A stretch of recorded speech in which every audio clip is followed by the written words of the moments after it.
저희 그 1월 4일 날그 대표님 후보님이라고 이제 예. 후보님과 설교할 때 이제 1월 4일 날 처음으로 이제 이번 대선에 대해서 예언을 했는데 그때 다들 안 믿으셨지만 지금은 크게 뽑았습니다. 실제 이번 대선 결과는 어떻게 될 거라고 보시나요? 제가 시대 정신입니다. 시대 정신에 더 부합한다고 저는 믿습니다. 예, 근데 뭐 생각하고 싶은 뭐 뽑고 싶은 득표율의 뭐 수치랄까요? 그런 것도 생각해 보시나요? 저는 국민들께서 다음 정부가 워낙에 수많은 개혁 과제들을 해결해야 되는 정부이기 때문에 50% 이상 득표를 이제 모아 주실 거라고 또 믿습니다. 그래서 지금 사실 제가 계속 대선 결선 투표제 주장했지 않습니까? 그런데 결국은 저 민주당 반대 때문에 안 됐습니다. 그러니까 여야를 가리지 않고 항상 기득권 정당이 되면 꼭 개혁 입법을 반대해요. 그것도 참 그 국민들이 바뀌어야 된다는 그 결심을 하게 만든 여러 가지 요인 중에 하나일 겁니다. 사실은 입장이 바뀌었다고 그렇게 기득권이 돼버리는 게 그게 뭡니까 도대체? 철학이 없는 거죠. 근데 어쨌든 그 민주당 반대로 대선 결선 투표제가 무산됐으니 이제는 국민들이 실제로 결선 투표처럼 한 후보한테 50% 이상 몰아주실 걸로 믿습니다. 1월 달에 뵀을 때보다 목소리가 조금 무거워지신 것 같고 톤이 좀 굵어지신 것 같은데 평소에도 조금 목소리가 조금 바뀌신 편인가요? 아니요, 그렇지는 않은데 그 자기 자신을 바꾸는 거 얼마나 힘듭니까? 근데 나라 바꾸는 거는 그보다 수십 배 더 힘들지 않습니까? 그래서 아니 자기도 스스로 못 바꾸는 사람이 어떻게 나라 바꿀 수 있겠냐 싶어서 제 의지를 보여드리려고 한 겁니다. 그래서 막 아재 개그처럼 연대 아니고 그대로 가려고 했다가 성대를 상했다. 실제로 이제 대표님이 이제 정치 입문하시고 1만 시간은 훨씬 지난 것 같고. 예, 10,000시간 정도 이제 지났습니다. 이제 실제로 정치하는 데 있어서 이제는 자신감을 갖게 됐다 이렇게. 예, 그럼요. 그리고 제 정치적인 돌파력은 작년 총선 때 증명했습니다. 지금 혼자 창당해서 40석 가까운 정당 만든 사람 현역 중에 저밖에 없습니다. 아마 사실은 그 제일 중요한 게 유능 아닙니까? 저는 이제 다음 대통령에게 요구되는 덕목이 3가지라고 봅니다. 하나는 미래, 그 다음에 유능, 그리고 통합입니다. 그런데 유능함은 자기가 유능하다고 내가 준비됐다고 주장한다고 되는 게 아닙니다. 자기가 이미 정치한 역정이 있으니까 그 과정 중에 어떤 것을 정치적으로 이루었는가, 그게 바로 그 사람이 유능할 거라는 걸 증명하는 거 아닙니까? 국가대표 선수, 그 이영표 선수인가요? 그 사람이 그랬지 않습니까? 저 국가대표는 그 경험하는 자리가 아니라 증명하는 자리다. 그러니까 한번 새로운 경험 시키려고 국가대표 시키는 게 아니고 이미 능력이 있는 사람 발탁해서 그 국가대표 되자마자 성적을 내라, 그거 아닙니까? 그런 면에서의 유능함이니까 이미 자기가 정치를 하면서 자기의 그 성과를 증명했어야 되는 겁니다. 아마 지금 후보들 중에서 정치적인 성과들 한번 나열해 보시면 확연하게 차이를 알 수도 있을 겁니다. 최근에 그 지지율이 많이 올랐습니다. 많이 올리고 그 중에 이제 보면은 중도층은 물론 이 보수층에서도 이제 안 후보에 대해서 이제 지지를 많이 하고 있는데요. 후보께서는 왜 그런지 한번 좀 곰곰 좀 생각해 보시는 분 있으실까요? 저는 지지율 보고 정치한 적이 없습니다. 시작 때부터 지금까지. 그리고 그 경쟁 상대방 정치인을 보면서 정치하지도 않습니다. 국민만 보고 정치합니다. 그게 내가 가진 비전과 가치관과 정책을 국민들께 보여드리고 이제 행동으로 증명하는 과정들을 보면서 국민들이 종합평가해 주시는 거 아닙니까? 그냥 저는 뭐 옛날이나 지금이나 똑같습니다. 그래서 그때 1월 4일 때 인터뷰 했을 때도 뭐 지지율이 뭐 거의 바닥, 어디는 뭐 4%뭐 이렇게 나왔을 거예요. 저도 관심 있게 안 봐서 정확하게 숫자는 모르겠는데, 그때도 저는 저기 그대로죠. 평정심 그대로 가지고 말씀드렸던 거고, 지금 또 다들 높다고 막 해요. 전혀 들뜨지 않습니다. 저는 그런 거 가지고. 결국은 이제 다 평가해서 이제 5월 9일 날 누가 우리나라를 이끌어갈 적임자인가를 국민들께서 판단을 내려주시는 거죠. 뭐 문재인 후보 같은 경우에는 이제 안 후보에 대한 그 보수층이 안도를 지지하는 정도가 뭐 적폐 세력의 지지를 받는 거다. 그래서 당선이 되면 그건 정권 교체가 아니라 연장이다라고까지 얘기를 하실 말씀 있으실 것 같은데. 예, 저는 문 후보가 정권 교체 자격이 없다고 이야기한 적이 없습니다. 그 다음에 문 후보를 지지하는 국민들도 존중합니다. 그리고 저는 대통령이 당선되면 지지자의 대통령이 아니라 국민의 대통령이 될 겁니다. 저는 그 생각을 가지고 있습니다. 근데 문 후보의 그 생각이나 말은 정말로 잘못된 겁니다. 정치인끼리 서로 비판하는 건 뭐 당연하지 않습니까, 사실은. 근데 도를 넘어서 정치인을 비판한 게 아니고 국민을 비판한 겁니다, 그거는. 그러면 문 후보를 지지하는 사람들 이외의 사람들은 모두 다 적폐 세력이라고 한 거거든요. 국민이 적폐 세력이라고 한 겁니다. 그거는 사실은 있을 수 없는 일입니다.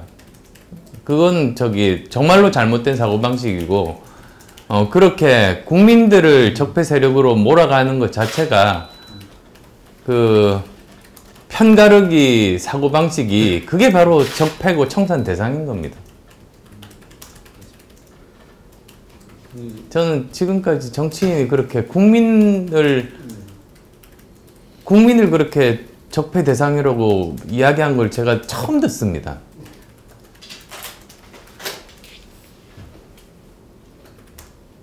어느 정치인도 그렇게 이야기한 적이 없는데. 문 후보가 얘기하는 그런 가치에 대해서 공감하는 부분은 있으신가요? 지금 총체적인 사회개혁이 필요하지 않습니까? 그러면서 동시에 우리 4차 산업혁명에 대비하는 일들을 동시에 지금 해야 되는 과제가 우리 앞에 놓여져 있지 않습니까? 근데 저는 문 후보가 또는 그 계파 세력이 재벌개혁은 못한다고 봅니다. 저는 오히려 굉장히 용감하게 계속 주장해 왔습니다. 그래서 뭐 알게 모르게 피해도 많이 봤죠. 근데 여러 가지 경우에 이재용 씨 구속되고 할 때도 자기가 본인이 비판적으로 또는 거기에 대해서 이야기한 적이 없습니다. 그때는 본인이 이야기하지 않고 이제 대변인을 통해서 한다거나 그랬던 겁니다. 그래서 개혁에 대해서 실제로 말만 있지 그렇게 잘할 수 있을 거라고 보지는 않습니다. 개혁과 관련해서 안 후보께서 문 후보보다 더 강단 있게 원칙적으로 할 수 있다. 저는 경제구조개혁, 산업구조개혁, 재벌개혁, 그리고 교육개혁 그런 분야는 뭐라고 해야 되나? 그런 분야는 제가 훨씬 더 제대로 잘할 겁니다. 왜냐하면 우선 저 자신이 현장에서 경험을 했고 어떤 문제가 있는지를 저는 뼈저리게 느끼고 있는 사람입니다. 그리고 이제 여러 가지 이제 국회에서 활동하면서 실제로 정책적으로 어떻게 해야 되는지 이런 것들까지도 저는 다 알고 이미 입법했습니다. 제가 이제 대표 발의한 법안들도 많습니다. 그런 부분에 관련돼서 지금 총체적인 사회개혁이 필요하지 않습니까? 근데 그 중에서도 저는 가장 중요한 부분이 세 가지라고 보는데요. 그게 바로 이제 교육개혁, 과학기술개혁, 그 다음에 공정한 경쟁이 가능한 산업구조 개혁, 그 세 가지 부분입니다. 그 세 번째는 뭐 재벌 개혁 포함해서 많은 경제 관련된 개혁들이 경제개혁 분야죠. 사실은 그게 그 포함되는데요. 그 가장 중요한 세 분야 모두 제가 훨씬 더 잘할 자신이 있습니다. 이제 후보님을 많이 지지를 하면 향후 이제 집권했을 때 어떤 사회 경제적 문제를 풀어갈 때 아무래도 이제 그분들이 요구하는 바가 이제 후보님의 생각하고 배치되는 경우가 많을 수도 있거든요. 아무래도 이제 그 기득권 구조를 틀 깨야 되고 뭔가 개혁을 하려면 그때는 보수적인 그 국민들은 기득권이 아닙니다. 국민들이 무슨 기득권입니까? 정치 세력들이 기득권인 거죠. 그리고 사실은 생각해 보십시오. 지금은 가장 소중한 가치가 정의로운 사회를 만드는 거 아닙니까? 정의의 보수 진보가 어디 있습니까? 보수에서 바라보는 정의하고 진보에서 바라보는 정의, 저는 다를 바가 없다고 봅니다. 그런 사회 만드는 과제에 있어서는 저는 생각이 같다.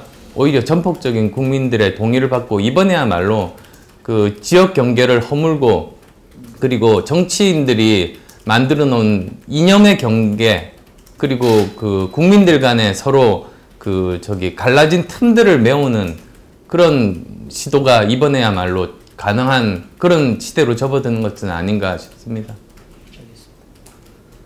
알겠습니다. 지금 이제 후보님 관련해서 이제 뭐 그 검증 관련해서 이제 나오는 가족 얘기들 짧게 좀 여쭙겠습니다. 일단 그 김미경 교수님 그 대학 교수 채용할 때 이제 후보님께서 뭐 좀 관여를 하신 게 아니냐 이런 얘기도 있는데 혹시 그 김미경 교수 채용할 때 후보님께서 뭐 좀 부탁을 하신 적은 있으신가요?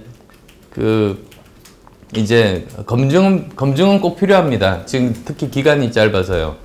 근데 검증하고 이제 네거티브는 다른 거 아닙니까?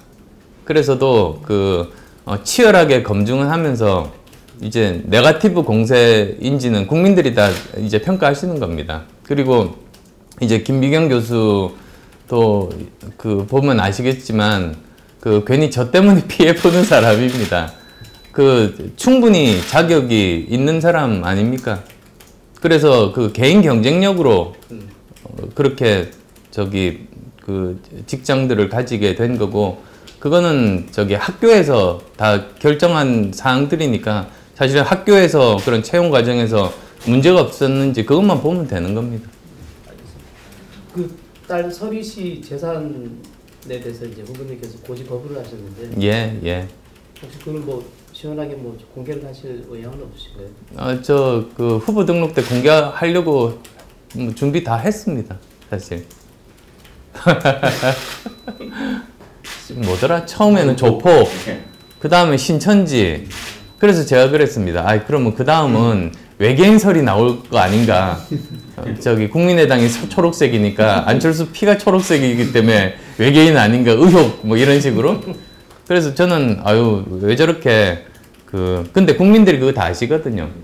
그래서 참 저렇게 제 선거운동을 계속 해주시나. 저는 그런 생각입니다, 실제로. 국민들을 바보로 하는 거죠.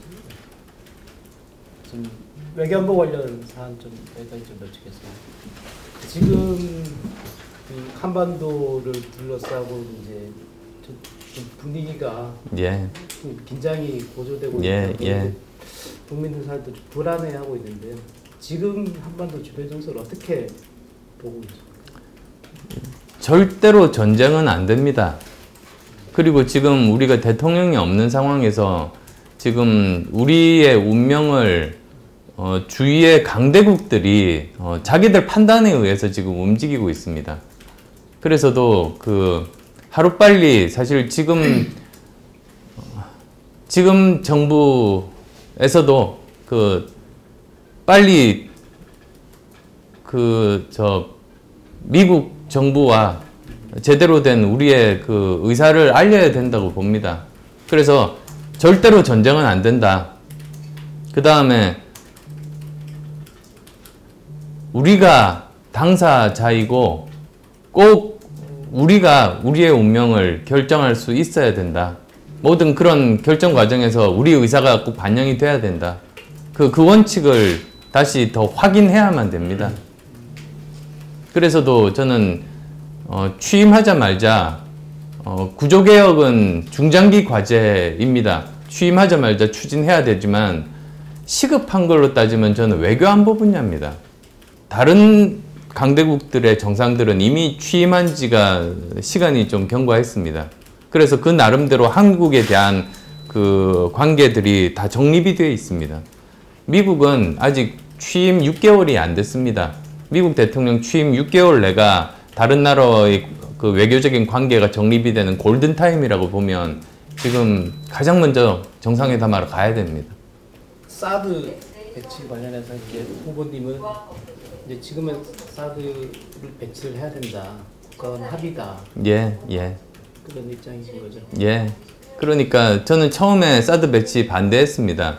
왜냐하면 그 중국과 충분히 소통하는 과정을 거치지 않음으로써 심각한 국익에 손상을 끼쳤습니다. 근데 이제 지금 상태에서는 이미 많이 진전이 됐습니다. 배치가. 그래서 이런 상황에서는 지금 다음 대통령은 그 결국은 존중할 수밖에 없는 그런 상황이 된 겁니다. 근데 지금 그 사드 문제가 한반도의 긴장 수위를 높이는 원인이 될 수 있다고 생각하지 않으세요? 그래서 지금은 외교적인 노력을 지금은 할 때입니다. 그래서도 이제 지금 현 상황에서 대통령은 집권을 하면 중국 정부 설득해야 됩니다. 그래서 지금 중국 정부에게 북핵 문제가 사실은 우리 한국의 안보 문제 중에서 가장 심각한 문제인데 이 안보 문제에 대해서는 동맹국인 미국과 공조할 수밖에 없다는 거 이해시키고 그리고 또 한반도가 불안정해지면 그건 중국 국익에도 해가 되지 않습니까? 그런 부분들을 이해시키면서 결국은 안보와 경제는 분리해서 투 트랙으로 진행하자는 기조를 이제 잡아 나가는 기회로 삼아야 됩니다. 장관의 합의로 지금 이봉국 위안부 문제도 양국 외교장관이 합의를 해서 같이 발표를 했는데 근데 그 문제는 틀리는 것이 당사자분들이 살아계시지 않습니까? 그런데 그분들의 의사가 전혀 반영이 안 됐습니다. 그래서 그 문제는 당사자들의 의사가 반영되도록 고쳐야 된다고 저는 말씀드립니다. 그리고 또 추가로 다음 정부는 소녀상에 대해서 이명 계약이 있는지 국민한테 밝혀야 됩니다. 지금 한일 양국의 정부의 이야기가 다르지 않습니까? 그럼 이제 다음 정부는 저는 명백하게 밝히겠습니다. 이면 합의가 있는지 있었다면 어떤 내용인지를 밝히고 이제 그것을 토대로 위안부 어르신들 그 의사가 반영될 수 있도록 이제 고치는 노력을 할 겁니다. 기존의 합의를 깨면은 국제사회에서도 이제 한국의 외교에 대해서 신뢰가 많이 깨질 수도 있습니다. 역사 문제 아니겠습니까? 지금 그 당시는 한국 정부가 없었습니다. 정부가 국민을 지켜주지 못했습니다. 그러면 이제 지금은 정부가 있는 상황 아닙니까? 지금은 그 역사적인 피해자분들을 국가가 보호해야 될 의무가 있는 겁니다. 당선 이후 상황에 좀 몇 가지 더 여쭙게요. 이번 대선은 인수위가 없이 이제 바로 5월 9일에 대선하고 5월 예. 10일 날 바로 대통령직을 시작을 하게 되는데 바로 국정이 이제 시작됩니다. 그래서도 저는 취임식 하지 않고 바로 국회에서 선서만 한 다음에 바로 일하러 갈 겁니다. 치를 하는데 나중에 이제 연정이라는 개념까지 좀 포함을 하는 건가요? 아니면 뭐 여러 가지 가능성을 두고 사실은 이제 협의하면서 넓은 의미에서 협치의 틀이라고 표현을 했습니다. 그런데요. 제일 중요한 거는 이제 저와 국민의당이 가지고 있는 그 가치관이 있지 않습니까? 우리의 정체성. 거기에 동의하는 사람들과 협치를 할 수 있는 거죠.